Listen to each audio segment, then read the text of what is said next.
हमारी दुनिया रहस्यों का एक खजाना है। एक ऐसा खजाना जिसमें रहस्य कभी ख़त्म नहीं होते। आज हम जोरों से हर फील्ड में प्रगति कर रहे हैं, चाहे मैकेनिकल साइंस हो या अंतरिक्ष विज्ञान। आज हम काफ़ी एडवांस हो चुके हैं, लेकिन अगर हम अतीत में जाकर देखें तो कुछ ऐसे रहस्य भी खड़े हो जाते हैं जिन्हें समझ पाना हमारे बस की बात नहीं होती, और वो रहस्य एक पहेली बनकर ही रह जाते हैं।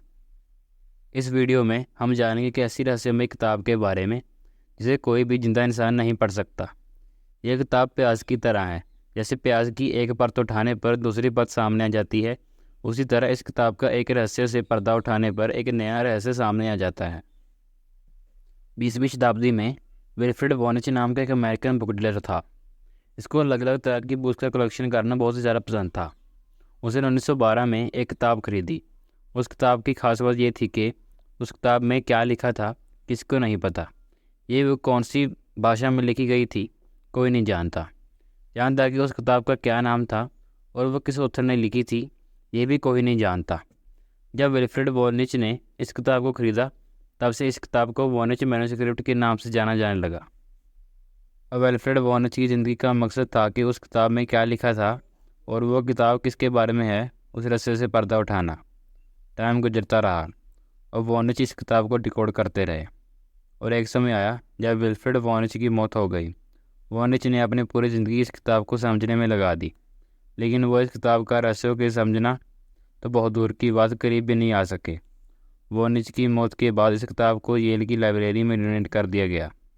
बाद में आज के समय के बेहतरीन क्रिप्टोग्राफर्स ने आज की मॉडर्न टेक्नोलॉजी से डिकोड करने की कोशिश की।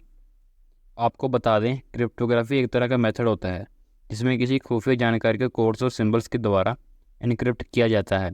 आमतौर पर आर्मी और खुफिया एजेंसी अपनी जानकारी को सीक्रेट रखने के लिए क्रिप्टोग्राफी का बहुत ज़्यादा यूज़ करते हैं। वॉनिच मैन्युस्क्रिप्ट में भी कोड्स और सिंबल्स की खुफिया जानकारी लिखी है, जिसमें 240 पेजों में 1,70,000 से ज़्यादा करैक्टर मौजूद हैं। साथ में इसमें हाई डेफिनेशन पिक्चर्स भी मौजूद हैं। आज की मॉडर्न टेक्नोलॉजी से भी इस बुक को डिकोड नहीं किया जा सका, लेकिन इस किताब में मौजूद पिक्चर्स को एनालाइज करने से एक बात समझ आती है कि ये किताब हमें बहुत कुछ बताना चाहती है। किताब में मौजूद ड्राइंग्स की सहायता से इस किताब के 6 सेक्शन में बांटा गया है, जिनके बारे में ये किताब एक्सप्लेन करना चाहती है। बोटैनिकल, एस्ट्रोलॉजिकल, बैलियनोलॉजिकल, कॉस्मोलॉजिकल, फार्मास्यूटिकल और स्पेस।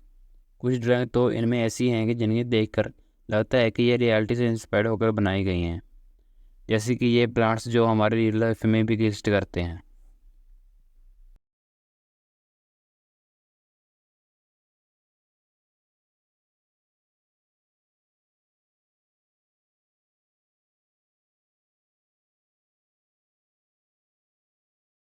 लेकिन अब सवाल ये है कि इन प्लांट्स की ड्राइंग्स इस बुक में क्यों?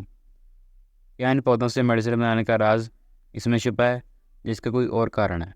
इसमें एस्ट्रोलॉजी से रिलेटेड जोड़क चार्ट भी मौजूद है, तारों के भी चार्ट मौजूद हैं, लेकिन कोई नहीं जानता इन चार्ट्स का मतलब क्या है और आखिर ये क्या बताना चाहते हैं। इसमें कुछ इमेजेस तो ऐसी हैं कि जो ऑप्टिकल मोशन पैदा करती हैं। आखिर इस किताब में मौजूद प्लांट्स और एस्ट्रोलॉजी सिंबल्स का क्या मतलब हो सकता है?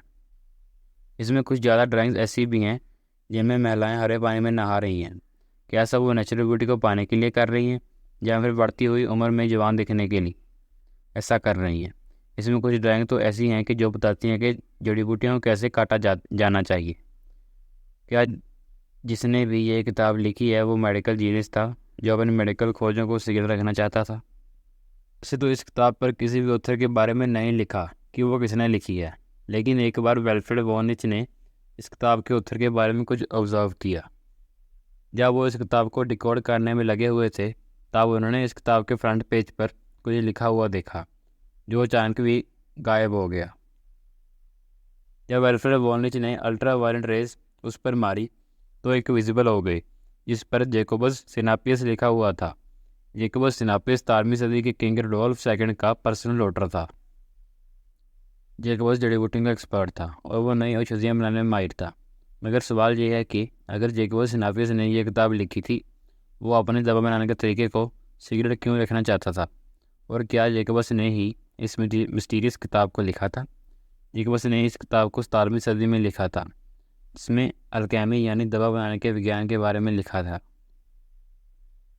तो इससे पहले ही 16वीं सदी में कोई किताब लिखी जा चुकी थी जिसमें ट्रीज, प्लांट्स और जड़ी बूटी के बारे में डिटेल एक्सप्लेन किया गया था। और पहले से मौजूद किताबों में पेड़ पौधों की ड्राइंग्स इस मैन्युस्क्रिप्ट से ज़्यादा बेहतर थी।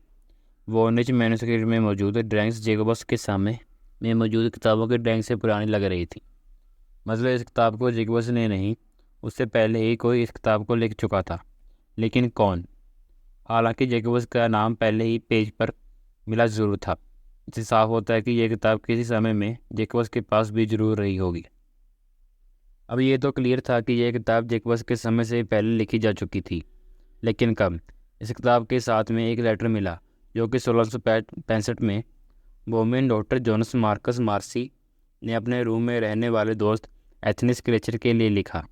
एथनिस क्रेचर उस समय का एक यंग वैज्ञानिक था जिसको कि लगभग दुनिया की सारी लैंग्वेज आती थी। मार्सी ने इस लेटर के ज़रिए अपने दोस्त को इस किताब को डिकोड करने के लिए कहा। साथ में इस लेटर में किताब के उत्तर का नाम भी लिखा था। इसका नाम था रोजर बेकन। रोजर बेकन 13वीं सदी का चर्च में एक पादरी था। ये वो दौर था जहाँ विज्ञान और उसकी खोजों की कोई मान्यता नहीं थी। मतलब उस दौर में कोई भी व्यक्ति कोई वैज्ञानिक परीक्षण करता उसे जेल में डाल दिया जाता था। उस समय केवल बाइबल में लिखी बातें ही सच मानी जाती थी। रोजर बेकर भले ही एक पादरी थे, लेकिन उनकी रुचि विज्ञान में थी और इस यूनिवर्स को समझने में थी। उन्होंने ऑप्टिकल घटना जैसे रेनबो कैसे बनती है इसके बारे में एक्सप्लेन किया। उन्होंने प्रकाश की रिफ्लेक्शन के बारे में भी बताया, जिनके लिए उन्हें चर्च ने जेल में भी डाला। रोजर बेकर ने एक छोटा मैग्नीफाइंग ग्लास भी बनाया। इत्तेफाक से मैन्युस्क्रिप्ट में कुछ ड्राइंग ऐसी चीज़ों की है जिसको केवल मैग्नीफाइंग ग्लास से ही देखा जा सकता है। क्या यह हमारी आंखों से छुपी हुई दुनिया की तस्वीर है, जिन चीज़ों को केवल मैग्नीफाइंग ग्लास से ही देखा जा सकता है? रोजर बेकर ने एक मैग्नीफाइंग ग्लास बनाया जरूर था, लेकिन क्या उनके लेंसेज काबिल थे किसी सूक्ष्म ऑब्जेक्ट को इतना मैग्नीफाइंग कर पाएँ? क्या रोजर बेकर चर्च के डर से अपने द्वारा लिखी गई इस किताब को ऐसी लिपि में लिखा जिसको चर्च कभी समझ ना पाए? एक वैज्ञानिक सेंता कोलुमा ने वोनिच मैन्युस्क्रिप्ट की काफ़ी रिसर्च की। उन्होंने देखा कि इस बुक में जिस तरह की माइक्रोस्कोप की इमेजेस हैं, उन ऑब्जेक्ट्स को केवल पावरफुल माइक्रोस्कोप के द्वारा ही देखा जा सकता है। इस तरह के माइक्रोस्कोप का आविष्कार 17वीं सदी में हुआ था। मतलब साफ था कि 13वीं सदी में ऐसी टेक्नोलॉजी नहीं थी कि इस तरह से सूक्ष्म ऑब्जेक्ट की डिटेल इमेज बनाई जा सके। तो क्या रोजर बेकन भी इस किताब के उत्तर नहीं थे? अब लोग यही मानने लगे थे कि ऐसा तो नहीं कि विल्फ्रेड वोनिच ने पैसा कमाने के लालच में इस तरह की रहस्यमयी किताब लिखी जो किसी समझ ना पाए। जब आधुनिक टेक्नोलॉजी से इस किताब पर रिसर्च की गई तो पाया इस किताब को हाथ से इस तरह से लिखा गया है कि इसमें कोई भी एरर नहीं है। मतलब इसमें ऐसी कोई भी ट्रेसेस नहीं मिले, किसी भी वर्ड को ओवरराइट या दोबारा लिखा गया हो।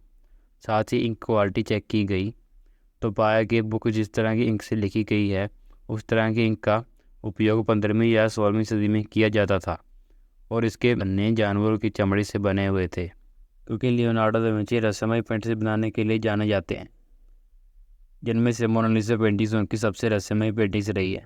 तो क्या वोनिच मैन्युस्क्रिप्ट के ऑथर भी लियोनार्डो दा विंची थे? जब 2009 में इस किताब की कार्बन डेटिंग की गई उसने सबको चौंका दिया। इस किताब को 1404 से लेकर 1438 के बीच में लिखा गया था। मतलब साफ था, ना तो इस किताब को जेकोबस नेविस ने लिखा था, ना ही रोजर बेकर ने, ना ही लियोनार्डो दा विंची ने और ना ही विल्फ्रेड वोनिच ने। अब सवाल फिर से था कि आखिर इस किताब को किसने, क्यों और कहाँ लिखा था।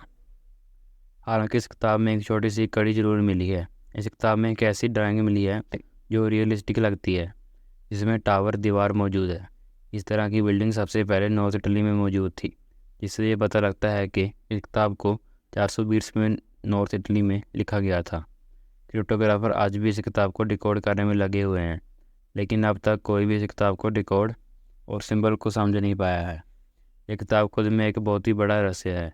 हो सकता है कि इस किताब को डिकोड करने पर हमें विज्ञान की कोई इंपॉर्टेंट जानकारी मिले जो हमारे विकास की गति को और तेज कर दे। खैर, हम उम्मीद करते हैं कि यह किताब जल्दी ही डिकोड हो जाए। वैसे दोस्तों, अगर आपको कोई भी और टॉपिक पर वीडियो चाहिए तो हमें कमेंट सेक्शन में ज़रूर बताना। मिलते हैं आपसे नेक्स्ट वीडियो में।